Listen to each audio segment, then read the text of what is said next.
Hello guys, I am Sumeer Pudar and you are watching play chemistry.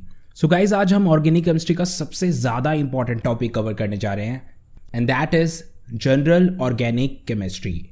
So guys, we are going to cover organic chemistry completely in just 1 hour. So guys, इस video में जो मैं आपको बताने वाला हूँ वो आपको ऑर्गेनिक केमिस्ट्री के हर एक चैप्टर में काम आने वाला है। आई नो कि अगर आप जनरल ऑर्गेनिक केमिस्ट्री सर्च कर रहे थे तो इसका मतलब ये होगा कि आप inductive effect, resonance, hyper conjugation जैसी चीज़ों को ढूंढ रहे होगे। तो हाँ, हमने वो चीज़ें की हुई हैं बट सही टाइम पे।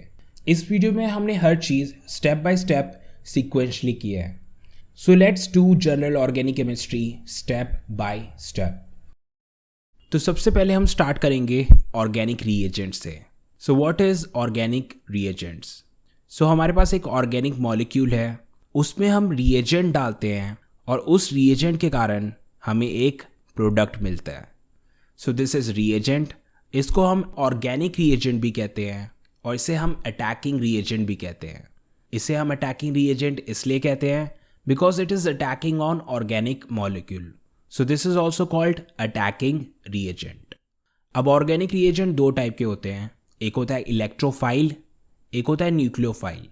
So let's see what is electrophile and what is nucleophile. So let's start with electrophile.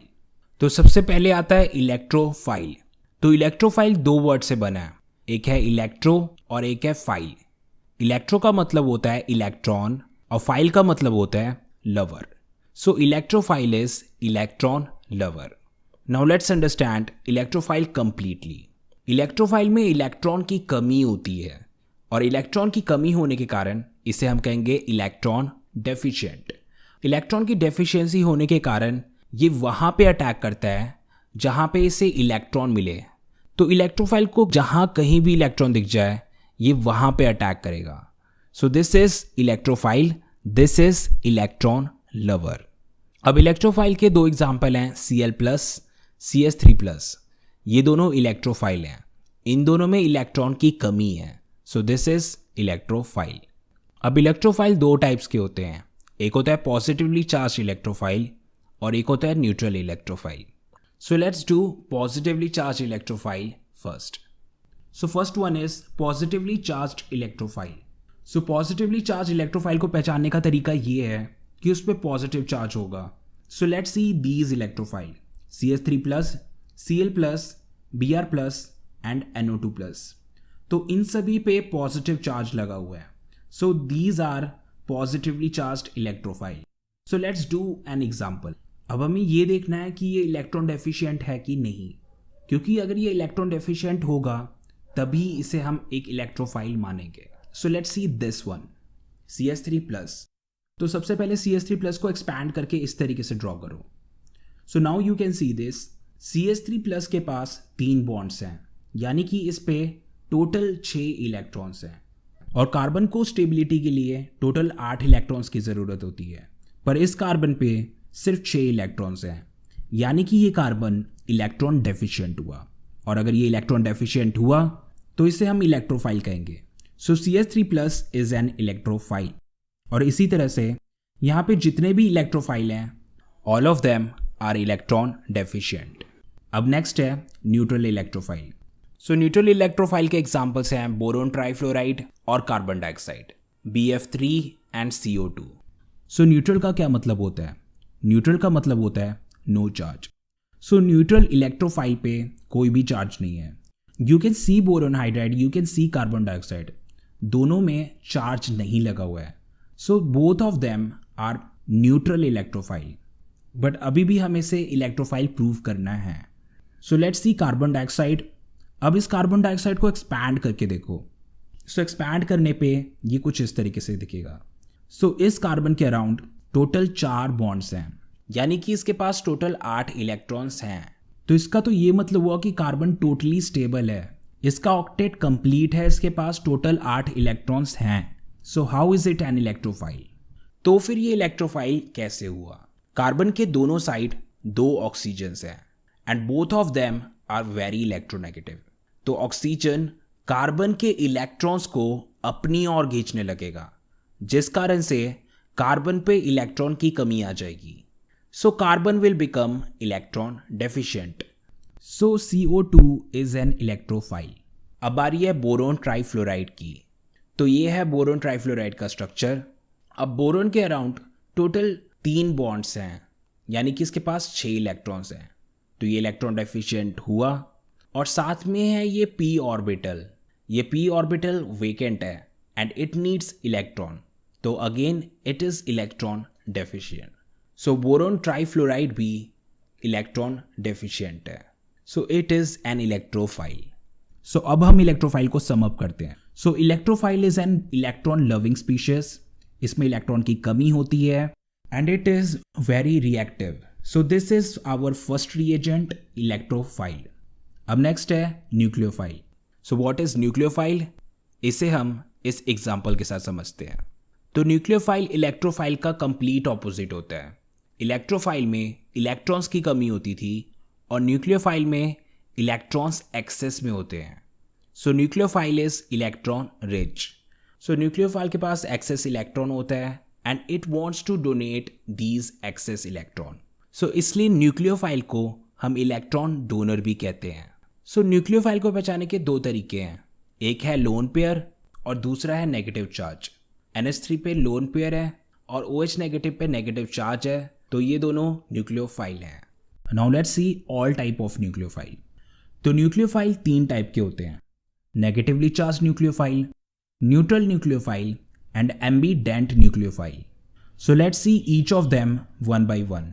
तो सबसे पहले आता है नेगेटिवली चार्ज्ड न्यूक्लियोफाइल। सो इसके एग्जाम्पल हैं H negative, OH negative, RO negative, hydride, alcohol and alkoxy. अब इस नेगेटिव चार्ज का मतलब ये है कि इनके पास इलेक्ट्रॉन एक्सेस में है and this negative charge is sine of nucleophile. अब नेक्स्ट है न्यूट्रल न्यूक्लियोफाइल। न्यूट्रल का मतलब कि इस पे कोई चार्ज नहीं होगा। So let's C neutral nucleophile, NH3 and H2O, ammonia and water. Now let's expand both of them. तो ये है NH3। NH3 पे जो ये लोन पेयर है, दीज आर एक्सेस इलेक्ट्रॉन, तो इसके कारण इसे हम कहेंगे न्यूट्रल न्यूक्लियोफाइल। न्यूट्रल इसलिए क्योंकि इस पर कोई चार्ज नहीं एंड न्यूक्लियोफाइल इसलिए क्योंकि इस पर एक्सेस इलेक्ट्रॉन्स हैं।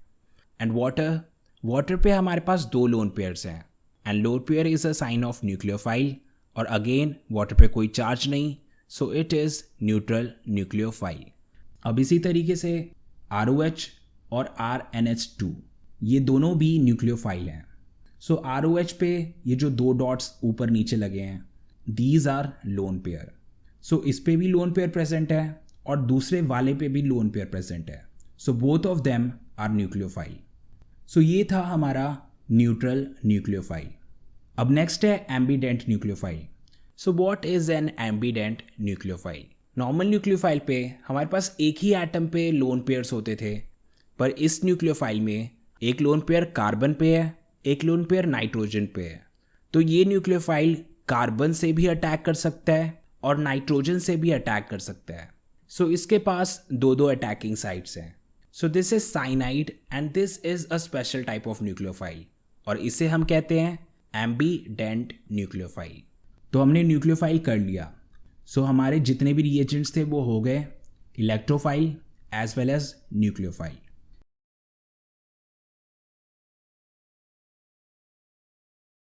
तो अब ये सारी चीज़ें हम क्यों कर रहे हैं? ऑर्गेनिक केमिस्ट्री के रिएक्शंस को समझने के लिए हमें इन कॉन्सेप्ट्स की ज़रूरत पड़ेगी। So that's why we are doing all these concepts.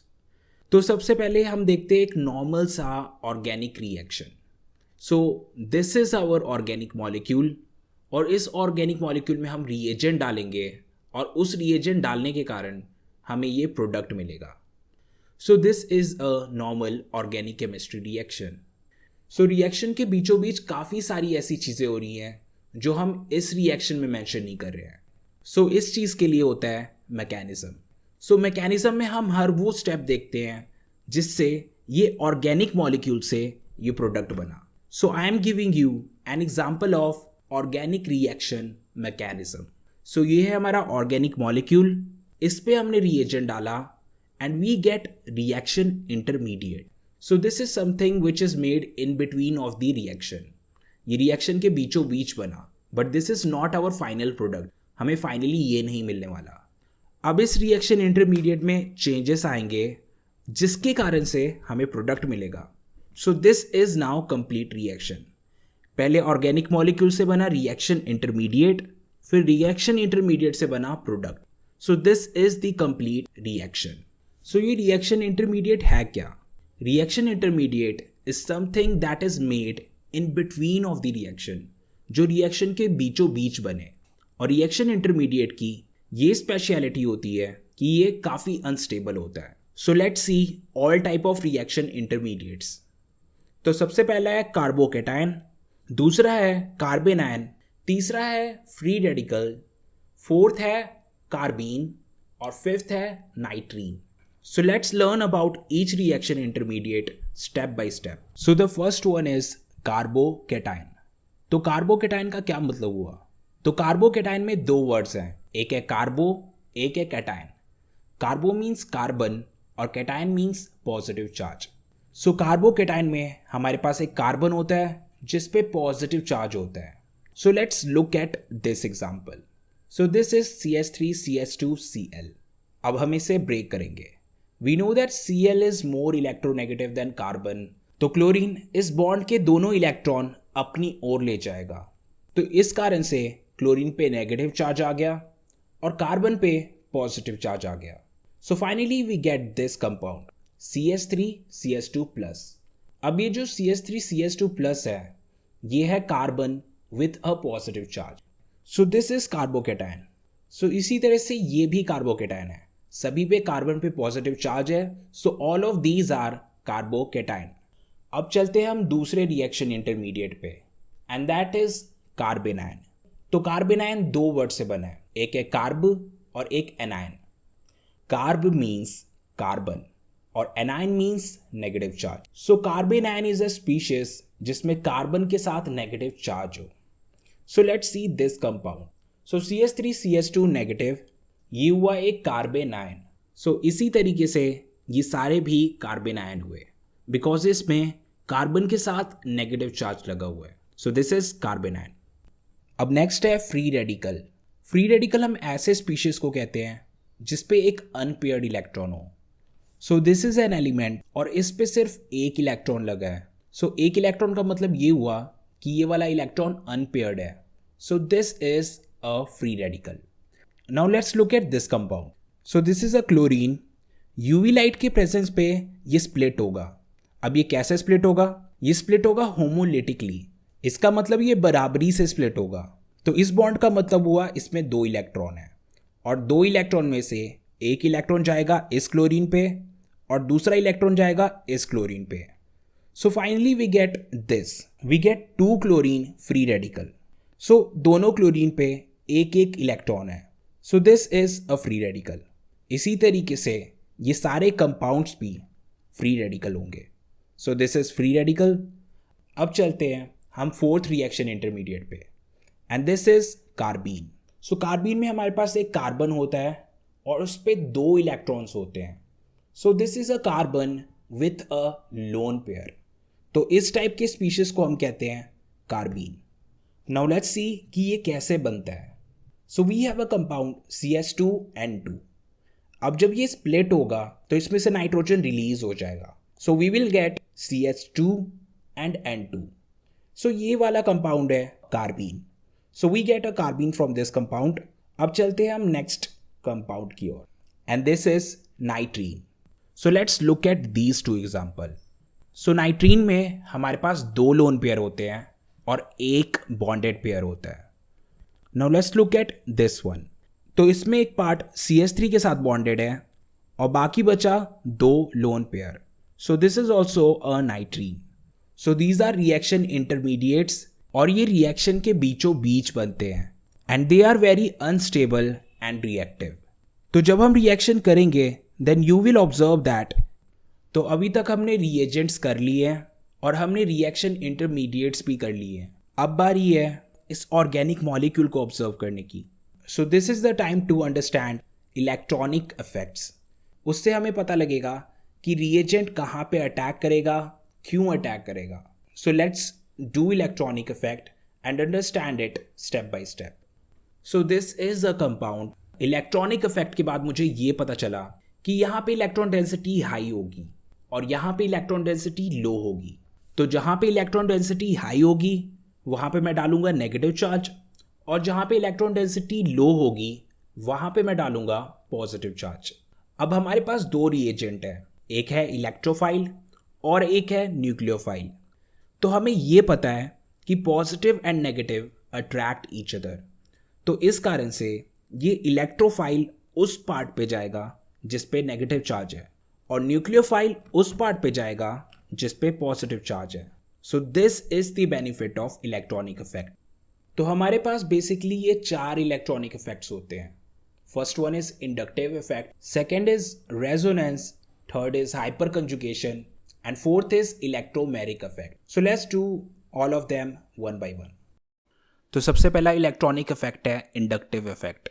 So let's see an example and understand it. So this is CS3 CS2 CS2Cl. अब इस कंपाउंड में क्लोरीन कार्बन से ज़्यादा इलेक्ट्रोनेगेटिव है, तो क्लोरीन इलेक्ट्रॉन को अपनी ओर खींचेगा. सो क्लोरीन पे इलेक्ट्रॉन डेंसिटी बढ़ जाएगी और कार्बन पे इलेक्ट्रॉन डेंसिटी घट जाएगी. सो इस कारण से क्लोरीन पे आ जाएगा negative charge. So we will write it as partial negative charge. और कार्बन पे आ जाएगा positive charge. So we will write it as partial positive charge. सो जैसे मैग्नेट होता है, मैग्नेट का पास वाले नेल्स पे ज़्यादा इफेक्ट होता है और दूर वाले नेल्स पे कम इफेक्ट होता है. सेम उसी तरीके से chlorine is a magnet and electron clouds are nails. So chlorine का पहले कार्बन के इलेक्ट्रॉन क्लाउड पे बहुत ज़्यादा इम्पैक्ट रहा क्योंकि वो बिल्कुल इसके क्लोज है, बट इससे दूर वाले कार्बन पे, सेकेंड कार्बन पे इसका इम्पैक्ट थोड़ा कम हो जाएगा. तो क्लोरीन सेकेंड कार्बन के इलेक्ट्रॉन क्लाउड्स को खींचेगा, पर उस इंटेंसिटी के साथ नहीं जितना इसने फर्स्ट कार्बन के इलेक्ट्रॉन क्लाउड को खींचा था. सो क्लोरीन का सेकेंड कार्बन पे भी इम्पैक्ट है बट कम इम्पैक्ट है. So we will write it as partial partial positive. इसी तरह से थर्ड कार्बन पे भी इम्पैक्ट होगा but that impact will be much less than both of these carbon. तो इसमें होगा partial partial partial positive charge. So this thing is called inductive effect. इसमें एक इलेक्ट्रोनेगेटिव एटम इलेक्ट्रॉन्स को अपनी ओर खींचने लगता है. सो ये था inductive effect and it is a permanent effect. जो ये डिस्टॉर्शन क्रिएट हो गया है दैट इज परमानेंट, ये हमेशा ही रहेगा. This chlorine will be partial negative, this carbon will be partial positive. So ये परमानेंटली क्रिएट हो गया है. अब इंडक्टिव इफेक्ट भी दो टाइप के होते हैं, एक होता है प्लस आई इफेक्ट और एक होता है माइनस आई इफेक्ट. तो जो अभी हमने एग्जाम्पल किया that was minus I effect. Minus I effect में हमारे पास एक इलेक्ट्रॉन विड्रॉइंग ग्रुप होता है. इलेक्ट्रॉन विड्रॉइंग ग्रुप मीन्स जो इलेक्ट्रॉन विड्रॉ करता है, यानी कि इलेक्ट्रॉन खींचता है. सो क्लोरीन क्या कर रहा था? क्लोरीन इलेक्ट्रॉन खींच रहा था. So chlorine was electron withdrawing group. So ये वाला हुआ माइनस आई इफेक्ट. और इसी तरह से साइनाइड, नाइट्रो और ब्रोमाइड, ये सब भी इलेक्ट्रॉन विड्रॉइंग ग्रुप है, ये भी इलेक्ट्रॉन को अपनी ओर खींचते हैं. सो all of them shows minus I effect. अब नेक्स्ट है plus I effect. Plus I effect minus I effect का कंप्लीट ऑपोजिट होता है. माइनस आई इफेक्ट में हमारे पास एक इलेक्ट्रॉन विड्रॉइंग ग्रुप होता था जो इलेक्ट्रॉन स्नैच करता था, और प्लस आई इफेक्ट में हमारे पास एक इलेक्ट्रॉन डोनेटिंग ग्रुप होता है जो इलेक्ट्रॉन डोनेट करते हैं. So in short we write it as EDG, यानी कि electron donating group. So let's see an example and understand it. So this is our amine group. अब इस अमीन पे हमारे पास 3 मिथाइल लगे हुए हैं और ये तीनों मिथाइल इलेक्ट्रॉन डोनेटिंग ग्रुप है, ये इलेक्ट्रॉन डोनेट कर रहे हैं. Methyl are pushing their electron towards nitrogen. तो नाइट्रोजन पे इलेक्ट्रॉन डेंसिटी बढ़ जाएगी. सो यहाँ पे लग रहा है प्लस आई इफेक्ट. अब मिथाइल के अलावा इथाइल, प्रोपाइल, ये सब भी प्लस आई इफेक्ट शो करते हैं. All of them are electron donating group. अब ये इंडक्टिव इफेक्ट हमें कहाँ पे काम आने वाला है? So let's see it. So we have these 2 carbocation. अब इन दोनों कार्बोकेटायन में से हमें ये बताना है कि कौन सा कार्बोकेटायन सबसे ज़्यादा स्टेबल है. So let's see it. तो कार्बोकेटायन अनस्टेबल क्यों है? कार्बोकेटायन इलेक्ट्रॉन डेफिशिएंसी के कारण अनस्टेबल है. Look at this. Here we have positive charge on it यहाँ पे इलेक्ट्रॉन डेफिशिएंसी है और स्टेबिलिटी के लिए इसे इलेक्ट्रॉन्स की ज़रूरत है। तो इसे ये इलेक्ट्रॉन्स कहाँ से मिलेंगे? So we have CH3 around it, we have methyl around it. Methyl क्या करता है? मिथाइल अपने इलेक्ट्रॉन पुश करता है। सो इसके पास जो इलेक्ट्रॉन होंगे ये पुश करेगा। तो मिथाइल इलेक्ट्रॉन डोनेटिंग ग्रुप है, ये इलेक्ट्रॉन डोनेट कर रहा है। और जब ये इलेक्ट्रॉन डोनेट करेगा तो इस कार्बोकेटाइन की इलेक्ट्रॉन डेफिशिएंसी खत्म हो जाएगी। सो ये वाला कार्बोकेटाइन बहुत स्टेबल हो जाएगा क्योंकि इसके पास तीन मिथाइल्स हैं। बट दूसरे वाले केस को देखते हैं। दूसरे वाले केस में हमारे पास सिर्फ 2 मिथाइल हैं और ये मिथाइल स्टेबिलिटी में हेल्प करेंगे। It will not make it as stable as the first one. First one वाले में 3 मिथाइल थे बट इस वाले में सिर्फ 2 मिथाइल हैं। So it will be comparatively less stable than the first one. तो ये था stability of carbocation. Next is stability of carbanion. So we have these 2 compounds. ये दोनों के दोनों कार्बन आयन हैं, दोनों पे नेगेटिव चार्ज है। नेगेटिव चार्ज का ये मतलब हुआ कि इस कार्बन पे इलेक्ट्रॉन डेंसिटी हाई है और इलेक्ट्रॉन डेंसिटी हाई होने के कारण ये अनस्टेबल है। Now look at these methyl groups. यहाँ पे 3 मिथाइल ग्रुप है और मिथाइल ग्रुप क्या होते हैं? Electron donating group. तो ये अपने इलेक्ट्रॉन इस कार्बन की ओर पुश कर रहे हैं। तो उससे क्या होगा? इस कार्बन पे इलेक्ट्रॉन डेंसिटी पहले ही हाई थी, अब और भी ज़्यादा हाई हो जाएगी। तो इससे क्या हुआ? This carbon ion became highly unstable. Now look at this second one. So यहाँ पे हमारे पास 2 मिथाइल है which is less than the previous one. So ये 2 मिथाइल अपने इलेक्ट्रॉन पुश कर रहे हैं, they are electron donating group, हमें पता है। But it will not affect this carbon ion as much as the first one क्योंकि वहाँ पे 3 मिथाइल थे और यहाँ पे सिर्फ 2 मिथाइल हैं। So the first one was highly unstable and the second one is comparatively less stable. तो इसका ये मतलब हुआ that second one is more stable than the first one. तो इंडक्टिव इफेक्ट यहाँ पे काम आता है। So let's see next application of inductive effect. So next is stability of acid. So we have 2 acids here. अब इन दोनों में कार्बोक्सिलिक एसिड लगा हुआ है। So what actually makes them acid? This part. अगर ये H पॉजिटिव को यानी कि प्रोटॉन को इजीली लूज कर देता है then it is a good acid. So इन दोनों में से जो कोई भी H पॉजिटिव को इजीली लूज कर दे that will be the best acid. अब हमें ये पता लगाना है कि इन दोनों में सबसे ज़्यादा एसिडिक कौन है। तो सबसे पहले दोनों को एक्सपैंड करो। So let's look at the first one. So we have chlorine around this carbon. और क्लोरीन का क्या काम होता है? It is electron withdrawing group. ये इलेक्ट्रॉन्स अपनी ओर स्नैच करता है। So we have 3 chlorines here यानी कि हमारे पास 3 इलेक्ट्रॉन विदड्रॉइंग ग्रुप है। So they will snatch electron towards them. So इसके रिटर्न में क्या होगा? This carbon will snatch electron from this carbon and this carbon will snatch electron from this oxygen. अब ये ऑक्सीजन क्या करेगा?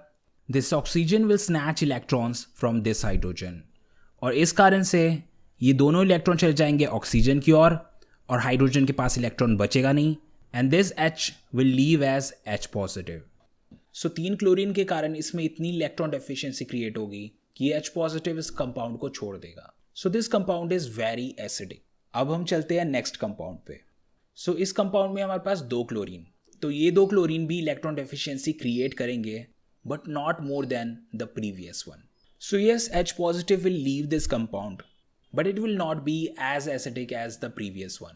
पहले वाले में 3 इलेक्ट्रॉन विड्रॉइंग ग्रुप थे और दूसरे वाले में 2 electron withdrawing group. So the first one is more acidic and second one is comparatively less acidic. तो ये था acidic strength. अब next है basic strength. So let's do it. Now let's look at these two compound. Now we have these amine groups. अब इन दोनों पे lone pair लगा हुआ है. अब लोन पेयर के कारण ये होंगे लुईस बेस. जो अपना लोन पेयर इजीली डोनेट कर दे that is a good base. So let's see which one is a good base. तो सबसे पहले वाले में हमारे पास 3 मिथाइल ग्रुप्स हैं और तीनों मिथाइल क्या हैं? Electron donating group. So they will push their electron towards nitrogen. So nitrogen पे इलेक्ट्रॉन डेंसिटी बढ़ जाएगी. अब इस नाइट्रोजन पे जो लोन पेयर है that is very likely to donate that lone pair. So that's what make it a very very strong base. अब next देखते हैं. नेक्स्ट वाले में सिर्फ 2 मिथाइल ग्रुप्स हैं. सो इसमें इलेक्ट्रॉन डेंसिटी बढ़ेगी but not as much as the first one. तो ये वाला भी लोन पेयर्स डोनेट करेगा but not as strongly as the first one. So अगर बेसिसिटी की बात करें first one is more basic than the second one. तो ये था strength of base. So this was our first electronic effect, inductive effect. अब चलते हैं हमारे नेक्स्ट इलेक्ट्रॉनिक इफेक्ट पे, एंड दैट इज रेजोनेंस. अब नेक्स्ट इलेक्ट्रॉनिक इफेक्ट है रेजोनेंस. सो रेजोनेंस एक ऐसा इलेक्ट्रॉनिक इफेक्ट है जिससे कंपाउंड काफ़ी स्टेबल हो जाता है. सो दिस इज बेंजीन, और इस पे होता है रेजोनेंस. सो बेंजीन में ये डबल बॉन्ड्स ऑल्टरनेटली प्लेस्ड हैं, यानी कि डबल बॉन्ड्स एक गैप के बाद है. So this is a sign of resonance. तो इसमें रेजोनेंस होगा. अब देखते क्या होगा. अब रेजोनेंस के कारण ये डबल बॉन्ड शिफ्ट होंगे. तो ये वाला बॉन्ड गया इधर, ये वाला इधर, एंड ये वाला इधर. तो ये सारे डबल बॉन्ड्स डिस्प्लेस हो गए. Finally this is what we get. अब ये वाले डबल बॉन्ड शिफ्ट होंगे. All of these double bond will shift.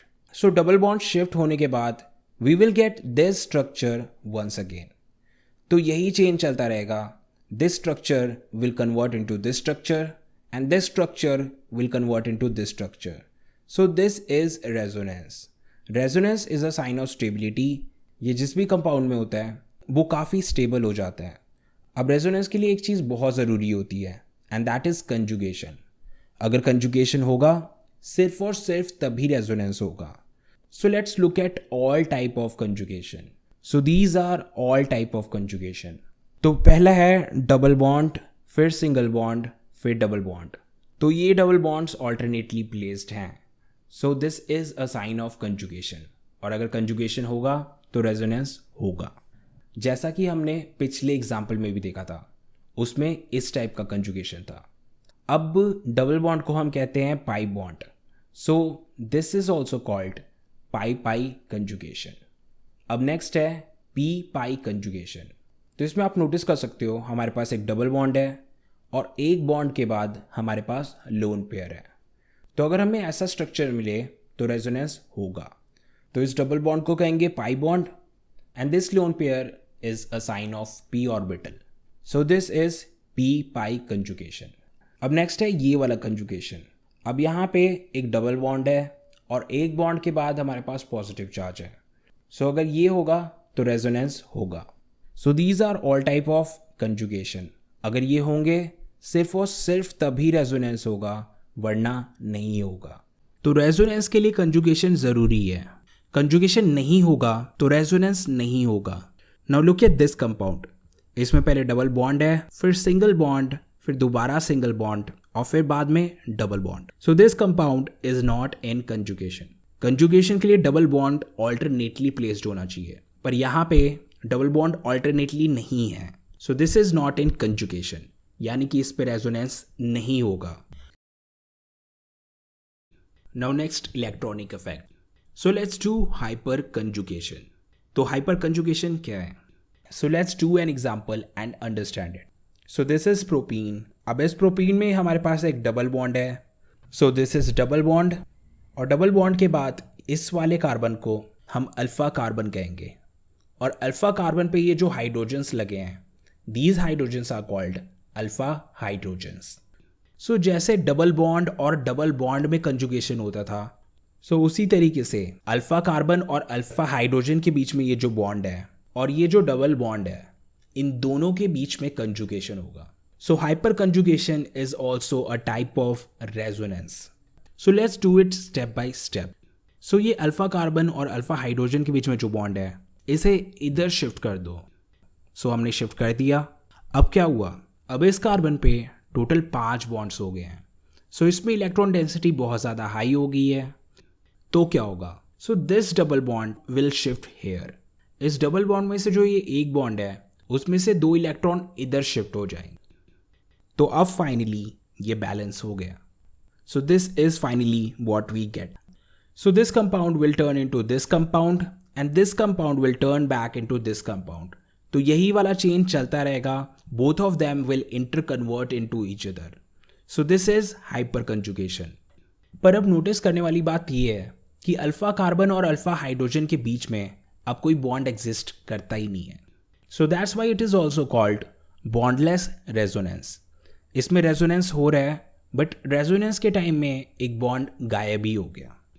And it is also called sigma pi conjugation, क्योंकि ये वाला बॉन्ड सिग्मा बॉन्ड है और ये वाला बॉन्ड पाई बॉन्ड है। So this is sigma pi conjugation.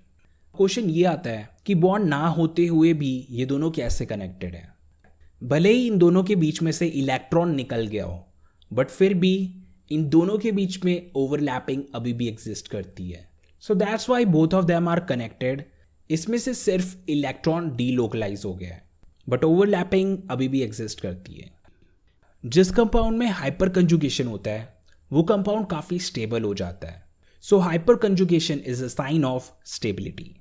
Now let's do some application of hyperconjugation and understand it. So let's do stability of alkene. So we have these alkenes. So ये सारे alkenes हैं। So we have double bond in each of them. Now encircle alpha carbon in all of them. So these are all alpha carbons. अब alpha carbon पे जो hydrogen लगे हैं they R alpha hydrogen. तो जितने ज़्यादा alpha hydrogen होंगे उतने बारी हाइपर कंजुगेशन होगा, और जितने बारी हाइपर कंजुगेशन होगा उतनी ज़्यादा स्टेबिलिटी होगी। So we have this compound. इसमें है 3 alpha hydrogen. Now let's move to the next one.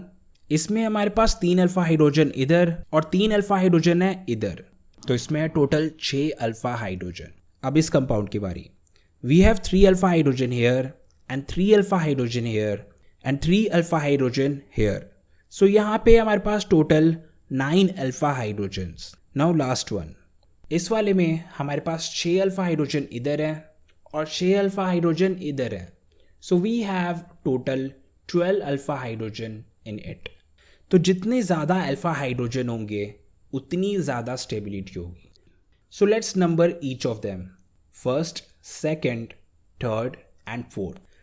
तो stability wise fourth is the most stablest, then third one, then second one and then first one. So this is the concept of hyperconjugation. तो अब तक हमने 3 electronic effect कर लिए हैं and this is our third electronic effect. अब next electronic effect, it's electromeric effect. अब next electronic effect है electromeric effect. So let's see this compound and understand it. So इस कंपाउंड में एक डबल बॉन्ड है और ये डबल बॉन्ड नॉर्मल रहेगा जब तक लिए हम इसमें कोई रिएजेंट ना डालें। सो रिएजेंट के इम्पैक्ट में ये डबल बॉन्ड डिस्टॉर्ट हो जाएगा। सो लेट्स से कि ए और बी में से बी ज़्यादा इलेक्ट्रोनेगेटिव है, तो रिएजेंट डालने के कारण this bonds electron will shift towards B. तो बी पे आ गया पार्शियल नेगेटिव चार्ज और ए पे आ गया पार्शियल पॉजिटिव चार्ज। अब जैसे ही हम इसमें से रिएजेंट हटाएंगे this compound will turn back to this compound. So जब तक लिए हम रिएजेंट डालेंगे तब तक के लिए डिस्टॉर्शन होगा और रिएजेंट हटाते ही ये डिस्टॉर्शन खत्म हो जाएगा। So this is electromeric effect and this effect is temporary. ये परमानेंटली नहीं होता, it happens till we have a reagent in this compound. अब इलेक्ट्रोमेरिक इफेक्ट भी 2 टाइप के होते हैं, एक होता है प्लस ई इफेक्ट और एक होता है minus E effect. So let's see what's the difference. So plus E effect में रिएजेंट इलेक्ट्रोफाइल होता है और माइनस ई इफेक्ट में रिएजेंट न्यूक्लियोफाइल होता है। So let's see plus E electromeric effect first. So this is our alkene और इस पे H पॉजिटिव अटैक करेगा। सो H पॉजिटिव है हमारा electrophile. So this is plus E effect. अब इस अटैकिंग रिएजेंट के कारण ये डबल बॉन्ड डिस्टॉर्ट हो जाएगा। The electron of this bond will shift on this carbon. तो इससे क्या होगा, इस कार्बन पे आ जाएगा पॉजिटिव चार्ज और इस कार्बन पे आ जाएगा नेगेटिव चार्ज। अब हमें ये पता है कि positive and negative attract each other. So H positive इस नेगेटिव कार्बन के साथ अट्रैक्ट होगा। So ultimately we will get this compound. अब नेक्स्ट है माइनस ई इलेक्ट्रोमेरिक इफेक्ट। अब माइनस ई इफेक्ट में हम न्यूक्लियोफाइल यूज करते हैं। So let's use it here. So this is our carbonyl और this is our cyanide. So cyanide हुआ हमारा nucleophile, this is our reagent जिसके कारण इसमें इलेक्ट्रोमेरिक इफेक्ट होगा। सो कार्बोनाइल में क्या होगा, कार्बोनाइल का ये डबल बॉन्ड डिस्टॉर्ट हो जाएगा electron will shift on oxygen. So carbon पे आ जाएगा पॉजिटिव चार्ज और ऑक्सीजन पे आ जाएगा नेगेटिव चार्ज। अब हमें ये पता है कि negative and positive attract each other, so cyanide इस पॉजिटिव पार्ट के साथ जाएगा, so we will get this compound. So this is our -E effect. इसमें हमने न्यूक्लियोफाइल यूज़ किया and this is a temporary effect. जब तक ये रिएजेंट है तब तक के लिए ये डिस्टॉर्शन होगा और जब रिएजेंट हट गया तो ये डिस्टॉर्शन ख़त्म हो जाएगा। So these were electronic effect. Organic chemistry को समझने के लिए इस कॉन्सेप्ट को समझना ज़रूरी है, और जब जब हम ऑर्गेनिक केमिस्ट्री करेंगे this concept will come again and again, you will see that. So this was electronic effect. अब चलते हैं हमारे नेक्स्ट कॉन्सेप्ट पे। अब चलते हैं ऑर्गेनिक रिएक्शंस पे। Now it's time to do organic reactions. तो ऑर्गेनिक रिएक्शन बेसिकली 4 टाइप के होते हैं। First one is substitution reaction, second is addition reaction, third is elimination reaction and fourth is rearrangement reaction. तो सबसे पहले हम start करते हैं substitution reaction. It is a reaction in which one atom replaces other. तो हमारे पास ये organic compound है। अब हम इसमें अटैकिंग रिएजेंट डालेंगे and this attacking reagent will replace an atom from this compound. So consequently ये वाला atom compound को छोड़ देगा और new वाला atom इस compound पे आ जाएगा. So we will get this compound. So this is a simple substitution reaction. अब substitution reaction भी 3 टाइप के होते हैं। एक होता है इलेक्ट्रोफिलिक, एक होता है न्यूक्लियोफिलिक और तीसरा free radical substitution reaction. So let's do each of them one by one. तो सबसे पहले आता है न्यूक्लियोफिलिक सब्सटीट्यूशन रिएक्शन। तो नाम से ही क्लियर है कि इसमें न्यूक्लियोफाइल दूसरे एटम को रिप्लेस करेगा। So this is nucleophilic substitution reaction. So nucleophile is attacking reagent, so it is doing it's work, it is attacking. अब अटैक करने के बाद न्यूक्लियोफाइल इस एटम की जगह लग जाएगा और ये वाला एटम बाहर निकल जाएगा। Now let's see an example and understand it clearly. So let's do a reaction between OH negative and CH3Cl. So OH negative हमारा न्यूक्लियोफाइल हुआ। अब ये न्यूक्लियोफाइल अपना काम करेगा, it will attack on this compound. अब पहले हम CH3Cl को ब्रेक करके देखते हैं। So ब्रेक करने पे we will get CH3 positive and Cl negative. ऐसा इसलिए क्योंकि क्लोरीन ज़्यादा इलेक्ट्रोनेगेटिव होता है और कार्बन कम इलेक्ट्रोनेगेटिव। सो कार्बन पे आएगा पॉजिटिव चार्ज और क्लोरीन पे आएगा नेगेटिव चार्ज। अब हमारा OH नेगेटिव है तो ये नेगेटिव पार्ट पॉजिटिव पार्ट के साथ जाएगा। Negative part attracts positive part, so इसलिए CH3 पॉजिटिव और OH नेगेटिव एक दूसरे के साथ जुड़ जाएंगे एंड कंसीक्वेंटली Cl नेगेटिव इस कंपाउंड को छोड़ देगा। So we will get CH3OH and Cl negative. सो CH3OH को हम कहते हैं methanol. So this is nucleophilic substitution reaction. अब नेक्स्ट है इलेक्ट्रोफिलिक सब्सटीट्यूशन रिएक्शन। सो ये भी एक सब्सटीट्यूशन रिएक्शन है just like the previous one, पर इस बार इसमें न्यूक्लियोफाइल की जगह एक इलेक्ट्रोफाइल अटैक करेगा। So let's see an example and understand it. So this is our benzene and we have this Cl positive and electrophile. अब ये इलेक्ट्रोफाइल बेंजीन पे अटैक करेगा। So this Cl positive will attack on hydrogen and it will remove it. So hydrogen will leave as H positive. तो क्या हुआ? We get this compound benzene with chlorine and H positive is out. So this is chlorobenzene. So this is electrophilic substitution reaction. So nucleophile को replace करता है और electrophile को replace करता है। Last example में OH negative ने Cl negative को replace किया, तो OH negative और Cl negative दोनों के दोनों nucleophile थे। So nucleophile ने nucleophile को replace किया और इस एग्जाम्पल में Cl पॉजिटिव ने H पॉजिटिव को रिप्लेस किया। सो Cl पॉजिटिव और H पॉजिटिव दोनों के दोनों इलेक्ट्रोफाइल हैं। सो इस केस में इलेक्ट्रोफाइल ने इलेक्ट्रोफाइल को रिप्लेस किया। सो जब भी आप सब्सटीट्यूशन रिएक्शन करोगे तो इस बात का ध्यान रखना। अब last substitution reaction free radical substitution reaction. तो यहाँ पे हमारे पास एक मीथेन है और एक क्लोरीन है। सो अब हम इन दोनों को रिएक्ट करके देखते हैं in the presence of ultraviolet light. So UV light chlorine को स्प्लिट करेगा। सो क्लोरीन किस तरीके से स्प्लिट होगा? एक इलेक्ट्रॉन इस क्लोरीन पे और दूसरा इलेक्ट्रॉन इस क्लोरीन पे। So we will get chlorine free radical from it. So UV light के कारण we get chlorine free radical. So this free radical will now attack on methane. So this chlorine free radical will replace hydrogen. So this hydrogen will leave as hydrogen free radical और chlorine free radical इस methane के साथ जुड़ गया. So we will get this compound CH3Cl chloromethane. पर अभी भी हमारे पास एक chlorine free radical बचा है. क्लोरीन में से एक क्लोरीन फ्री रेडिकल तो कंपाउंड पे लग गया, बट बचा एक chlorine free radical. That will connect with hydrogen free radical and they will form HCl. So this was complete free radical substitution reaction. So substitution reaction is done. In case आपने हमारा substitution reaction video नहीं देखा, so definitely check that out. उस video में हमने इस topic को काफ़ी डेप्थ में कवर किया है. अब नेक्स्ट है एडिशन रिएक्शन. तो एडिशन रिएक्शन में हमारे पास एक डबल बॉन्ड होता है और एक रिएक्टेंट होता है, और ये रिएक्टेंट इस डबल बॉन्ड में ऐड हो जाता है. So this is the sign of addition reaction. और दूसरा तरीका एडिशन रिएक्शन को पहचानने का, एडिशन रिएक्शन में रिएक्शन के बाद ट्रिपल बॉन्ड डबल बॉन्ड में चेंज हो जाता है और डबल बॉन्ड सिंगल बॉन्ड में चेंज हो जाता है. So this is the sign of addition reaction. Now let's do some example and understand it completely. So this is our alkene और इसमें हमें HBr ऐड करना है. So first split HBr. So we will get H positive and Br negative. अब H positive को कहाँ पे add करें और Br नेगेटिव को कहाँ पे ऐड करें. So this is the problem. तो इसके लिए हमारे पास एक रूल होता है and that rule says that कि जो नेगेटिव पार्ट है, that negative part should go to that carbon which have less number of hydrogen. So double bond के इन दोनों कार्बन में से सेकेंड कार्बन पे सबसे कम हाइड्रोजन है.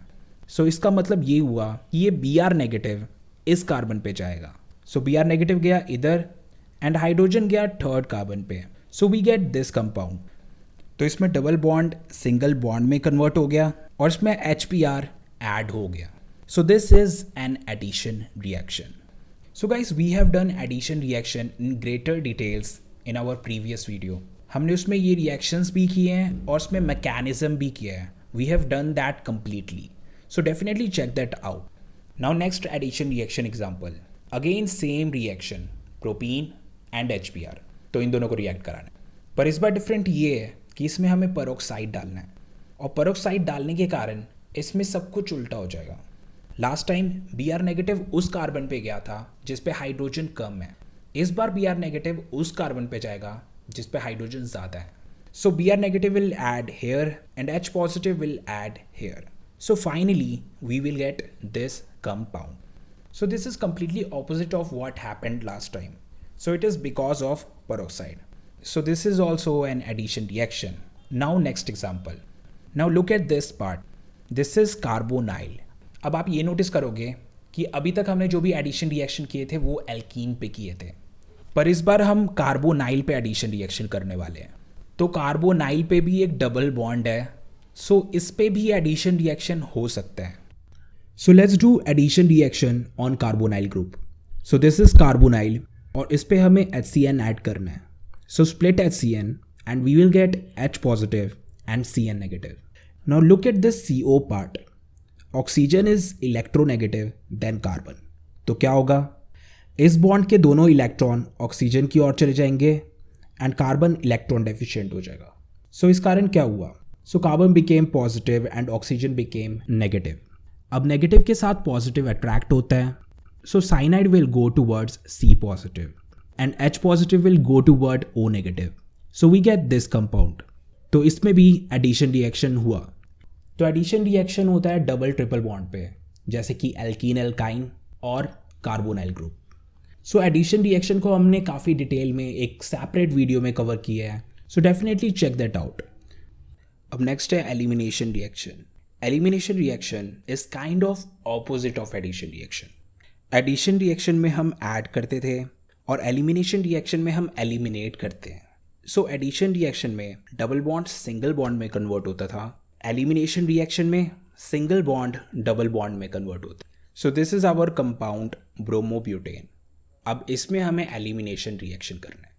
सो एलिमिनेशन रिएक्शन करने के लिए हमें इसमें एक रिएजेंट डालना पड़ेगा and that reagent is KOH alcoholic. KOH alcoholic के कारण इसमें एलिमिनेशन होगा. कॉन्सिक्वेंटली ये H और Br एलिमिनेट हो जाएंगे. सो KOH डालने के कारण ये H और Br एलिमिनेट हो जाएंगे और इन दोनों के बीच में एक और बॉन्ड ऐड हो जाएगा. So we will get this compound a butene. Now let's look at one more example. So this is an alcohol compound propanol और इसमें हमें एलिमिनेशन रिएक्शन करना है. So एलिमिनेशन रिएक्शन करने के लिए हमारे को इसमें एक रिएजेंट डालना पड़ेगा and that reagent is H2SO4. So H2SO4 डालने के कारण ये H और OH कंपाउंड से निकल जाए. So consequently there will be one more bond here. So we will get this compound और साथ में बनेगा H2O. So H2SO4 डालने के कारण इसमें से H और OH पार्ट निकले थे और ये दोनों मिलके बनाते हैं H2O. So H2SO4 को हम डिहाइड्रेटिंग एजेंट भी कहते हैं, यानी कि ये वाटर को रिमूव कर. So H2SO4 के कारण इसमें से वाटर एलिमिनेट हुआ. So this is also called dehydration elimination reaction. So these two examples are enough for this video. But अगर आपको एलिमिनेशन रिएक्शन डेप्थ में करना है then you can check out our elimination reaction video. उसमें हमने elimination reaction detail में cover किया है. तो अब तक हमने सब्स्टिट्यूशन रिएक्शन कर लिया, एडिशन रिएक्शन कर लिया, एलिमिनेशन रिएक्शन कर लिया.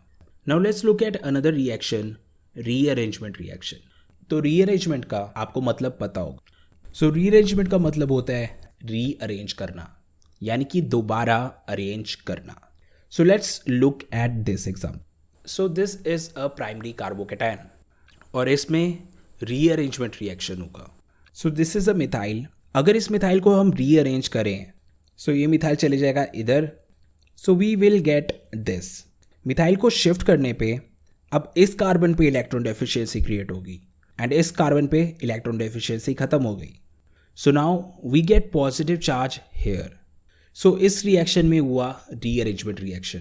तो पहले तो ये प्राइमरी कार्बोकेटायन था पर अब ये बन गया है टर्शरी कार्बोकेटायन.